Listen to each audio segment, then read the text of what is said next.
అందరూ నమస్తే. సెంట్రల్ గవర్నమెంట్కు తెలంగాణ అంటే పగన ఒక్కోసారి అట్లే అనిపిస్తుంది. వాళ్ళు చేసే పనులు, వాళ్ళ వ్యవహారం. ఇప్పుడు రాష్ట్రంలో అధికారం ఉండవలసిన అవసరం లేదు. కేంద్ర ప్రభుత్వం అన్ని రాష్ట్రాలు సమానమే. ఇక్కడ అధికారంలో లేనంత మాత్రాన ఇక్కడ ఏం ఇవ్వదని కాదు కదా. ఇక్కడ ఆల్రెడీ మీకు 8 మంది ఎంపీల సపోర్ట్ ఇచ్చినాం కదా, తెలంగాణ ప్రజలు ఇచ్చారు కదా, మీకు 8 మంది ఎమ్మెల్యే కూడా గెలిపించారు కదా. హిస్టరీలో ఫస్ట్ టైం 8 మంది ఎంపీలు గెలవడం. మీరున్న గడ్డు పరిస్థితుల్లో, సెంట్రల్ గవర్నమెంట్ ఉన్న గడ్డు పరిస్థితుల్లో 8 మంది ఎంపీల సపోర్ట్ ఎంత?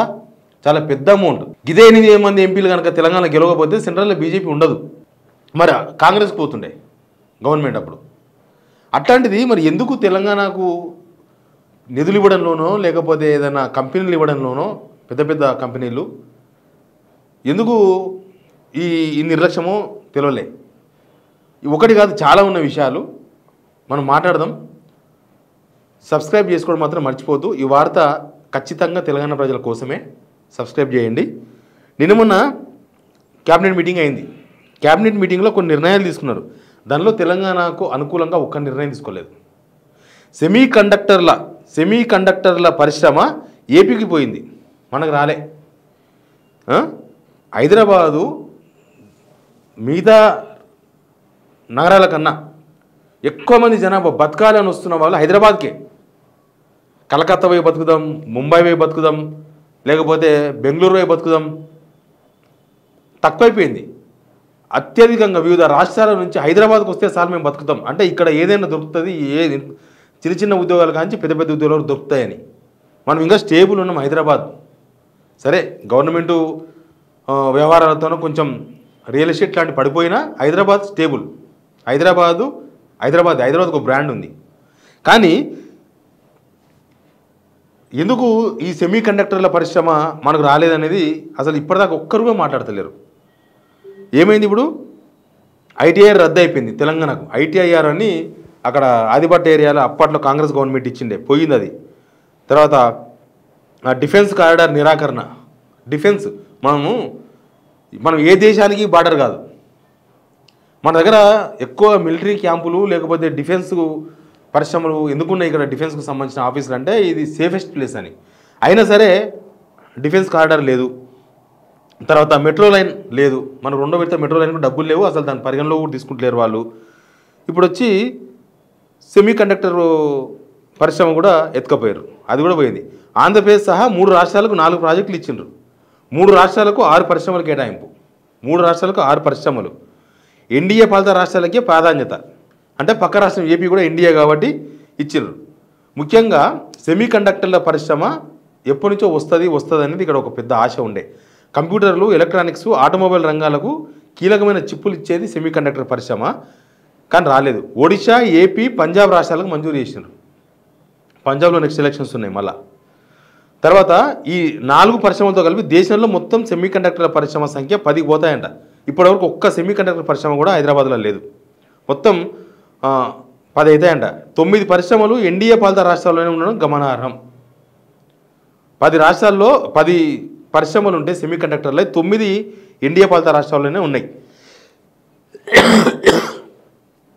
యాక్చువల్గా మనకు 2 సెమీ కండక్టర్ పరిశ్రమలు వచ్చినాయి 2017, 18, 21 ఆ టైంలో. అవి కూడా వెనుకకు పోయినాయి, ఇప్పుడు లేవు. ఇక అస్సాం, యూపీకి ఒక్కొక్కటి చొప్పున 6 సెమీ కండక్టర్ పరిశ్రమలు మంజూరు చేసింది. తాజాగా మరో 4 సెమీ కండక్టర్ పరిశ్రమలను కేంద్ర కేబినెట్ ఆమోదం తెలిపింది. ఒడిశాకు 2, ఆంధ్రప్రదేశ్, పంజాబ్కు ఒక్కొక్కటి చొప్పున మంజూరు చేసిండ్రు. కానీ తెలంగాణకు మాత్రం ఏమి ఇవ్వలేదు, తెలంగాణకు మాత్రం ఏమి రాలేదు. ఇక ఏం చెప్పాలి? ఇక్కడ 8 మంది ఎంపీలు గెలిచిండ్రు, ఒక్కనాడు మాట్లాడరు. ఇక్కడ 8 మంది ఎమ్మెల్యేలు ఉన్నారు, వాళ్ళేందో అసలు ఇప్పటికి కూడా తేరుకోలే. మేము ఎట్లా గెలిచినామా అనే యాంగ్జైటీ నుంచి బీజేపీ ఎమ్మెల్యేలు ఇప్పటికి తేరుకోలే. మేము ఎట్లా గెలిచినామని ఇంకా ఆశ్చర్యంగా చూస్తున్నారు వాళ్ళ జనాల వైపు. మాకు ఎట్లా వేసిండ్రు వీళ్ళు ఓట్లని. ఎప్పుడు ఒకటేనా? ఇంకా అన్నీ ఉండాలి కదా, పరిశ్రమలు రావాలి కదా, మనుషులు బతకాలంటే. ఇక్కడ జనాల సమస్యల మీద కొట్లాడరు, ఇక్కడ జనాల సమస్యల మీద మాట్లాడరు. సెంట్రల్ గవర్నమెంట్ ఉంది, తెలంగాణకి ఎందుకు రావు? ఏమి కొంతమంది ఇక్కడ పొలిటీషియన్స్ బీజేపీతో కుమ్మక్క అయిపోయి పదవులో ఉన్న వాళ్ళు అడగరు. కలిస్తే రాజకీయాలు మాట్లాడుకోవడమే తప్ప ఇక్కడ ఉన్న కేంద్ర మంత్రులు, 2 కేంద్ర మంత్రులు, కిషన్ రెడ్డి గారు, బండి సంజయ్ గారు, ఎప్పుడైనా పనికొచ్చే ముచ్చట్లు మాట్లాడతారా వీళ్ళు? ఎప్పుడన్నా పలానా ఇండస్ట్రీ తీసుకొస్తున్నాం ఈ ఇండస్ట్రీ వల్ల ఇంతమందికి ఉపాధి కలుగుతుంది, ఈ ఇండస్ట్రీ వల్ల తెలంగాణకి ఇది లాభం, తెలంగాణ ప్రజలకు ఇది మంచి జరుగుతుంది. ఎప్పుడన్నా ఒక్క మాటన విన్నామా వాళ్ళ నోట్ల నుంచి మనం?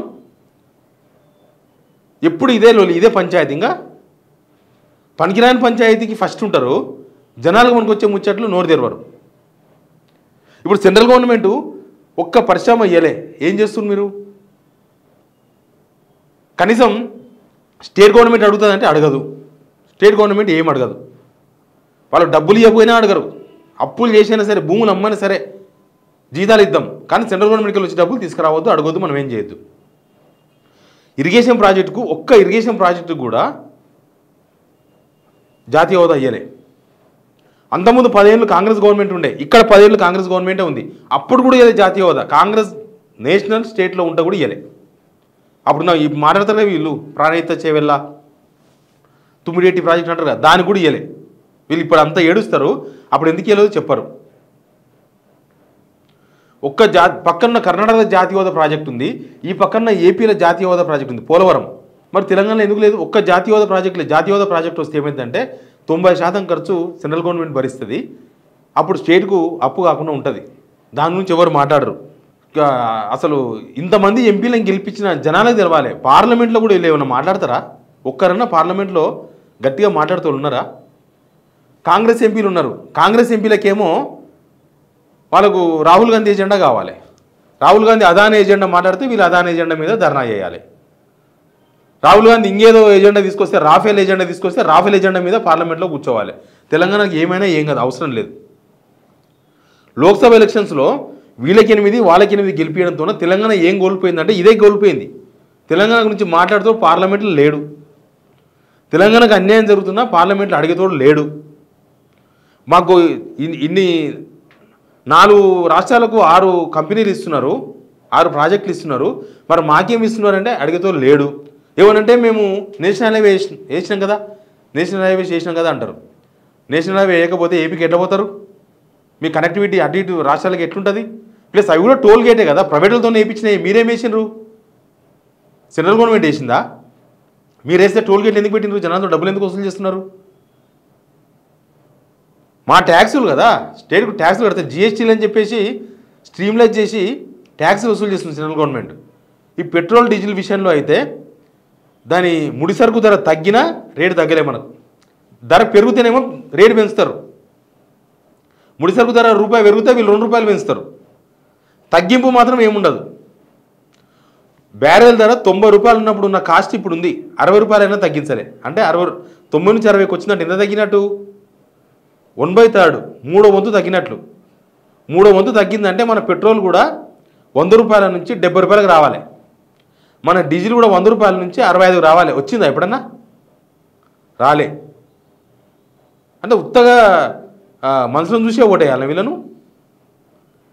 వీళ్ళు ఏం జనాల కోసం ఏం చేయరంగా, రాష్ట్రం కోసం ఏం చేయరా? అంటే ఇక్కడ బీజేపీ వస్తేనే చేస్తారా?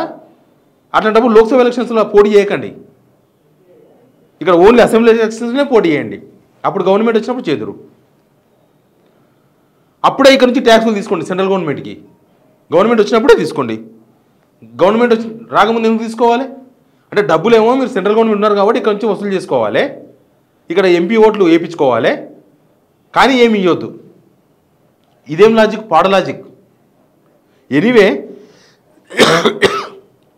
సెంట్రల్ గవర్నమెంట్ తెలంగాణకు ఏమీ ఇస్తలేదు. దీనిలో రాష్ట్రంలో పరిపాలించే వాళ్ళు ఫెయిల్ అవుతున్నారా? సెంట్రల్ గవర్నమెంట్ ఫెయిల్ అవుతుందా? ఇక్కడున్న బీజేపీ లీడర్లో, సెంట్రల్ మినిస్టర్లో కేవలం హిందుత్వం అనే ఎజెండా మీద పోతే చాలు ఓట్లు పడితే మాకు అభివృద్ధి అవసరం లేదు, తెలంగాణ ప్రజలకు ఏమీ అవసరం లేదు అనుకుంటున్నారా వీళ్ళు? హిందుత్వ ఎజెండా ఉంటే ఉండని, కానీ అభివృద్ధి అనే ఎజెండా లేకుండా తెలంగాణ ప్రజలు పిచ్చోళ్ళ? తెలంగాణ ప్రజల గురించి ఎప్పుడన్నా మాట్లాడతారా మీరు ఎక్కడన్నా? తెలంగాణ ప్రజలు అర్థం చేసుకోవాల్సిన అవసరం ఉంది వీళ్ళ తంతేందో. Please subscribe signal TV.